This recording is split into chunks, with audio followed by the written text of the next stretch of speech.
বাঞ্ছারামপুরে ইসলামী আন্দোলন বাংলাদেশের গণসমাবেশ অনুষ্ঠিত।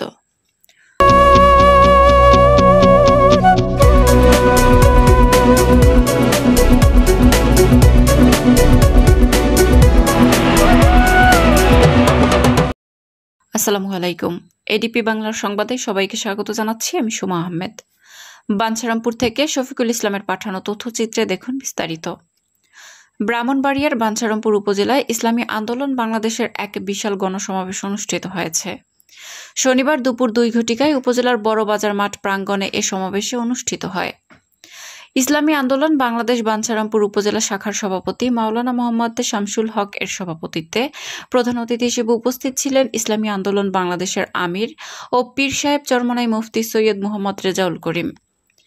বিশেষ অতিথি হিসেবে উপস্থিত ছিলেন উপজেলা শাখার উপদেষ্টা আলহাজ হাফেজ মাওলানা মহিউদ্দিন ফারুকী, শাইখুল হাদিস মাওলানা আতিকুল ইসলাম চৌধুরী, আলহাজ মাস্টার রেদওয়ান ইসলাম খান, উপজেলা জাতীয় উলামা মাশায়েখ আইয়াম্মা পরিষদ সভাপতি মাওলানা মোহাম্মদ জমির হোসাইন সিদ্দিকী, উপজেলা ইসলামী শ্রমিক আন্দোলন সভাপতি মোহাম্মদ মোশাররফ হোসাইন, উপজেলা ইসলামী ছাত্র আন্দোলন বাংলাদেশের সভাপতি মোহাম্মদ ফয়সাল আহমেদ, ব্রাহ্মণবাড়িয়া জেলা ইসলামী আন্দোলন বাংলাদেশ সভাপতি অধ্যাপক মাওলানা আবুল কালাম আজাদ, জেলা মুজাহিদ কমিটি সতর আলহাজ সৈয়দ আনোয়ার আহমেদ লিটন, বাংলাদেশ মুজাহিদ কমিটি কেন্দ্রীয় স্টেজ কমান্ডার আলহাজ মোহাম্মদ আব্দুর রহিম।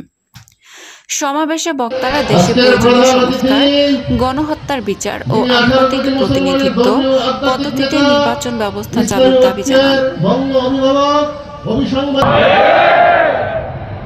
আজকে তাদের বিচারে নিজেদের চাঁদা ভাগাভাগির ব্যাপারে নিজেরা খুন হয়েছে প্রায় 200-এর মতো কাছে। আজকে তাদের কাছে কেন্দ্রীয় নেতা পর্যন্ত নিরাপদ নয়। আর সেখানে আপনারা জানেন হাজার হাজার মানুষ জীবন দিয়েছে, পঙ্গু হয়েছে, চক্ষু হারিয়েছে। এখন কথা হলো এতটুকুই যে আজকে বাংলাদেশের মানুষের চাহিদা এবং তাদের দাবি ছিল যে এই 53 বছর যেই ধারা, যেই পদ্ধতিতে, যেই নিয়মে ফ্যাসিস্ট বাংলাদেশে আসবে, আমরা যারা জুলাই অভ্যুত্থানের সময় একত্রিতভাবে সকল রাজমত, দলপথ, সকল পেশাজীবী মানুষ একত্রিত হয়েছিলাম, বাংলাদেশে ফ্যাসিস্ট আসতে পারবে না, আসতে দেওয়া হবে না। এই জন্য আহ্বান জানিয়ে আমাদের আমির ঘোষণা করেছেন, আগামী তাগুদের বিরুদ্ধে ইসলামের একটি বাক্স হবে, আগামী তাগুদের বিরুদ্ধে ইসলামপন্থীদের একটি বাক্স হবে। রাজি কি আছেন? রাজি কি আছেন? আমির ঘোষণা করবেন। ইসলামী আন্দোলনের পক্ষ থেকে আমাদের প্রার্থী হাফেজ মোহাম্মদ আলী ভাইকে প্রার্থনা করেছে, মহতারাম আমির পরিচয় করে দিবেন। শর্ত হয়েছে আন্দোলনের আমিরের সিদ্ধান্ত যা আসবে আমরা মাথা পেতে নিব ইনশাআল্লাহ। আপনারই আবার ফেসিবাদ হয়ে বাংলাদেশের জনগণের উপর জুলুম শুরু করে দিবেন। এই জন্য ইউনূস সরকারকে বলতে চাই, টাল বাহানা না করে এদেশের ইসলামপন্থী দলগুলোর, এদেশের অধিকাংশ জনগণের দাবি পিয়ার পদ্ধতির নির্বাচন মেনে নেন, নতুবা বাংলাদেশের জনগণ আগের পদ্ধতির কোনো নির্বাচন মেনে নেবে না।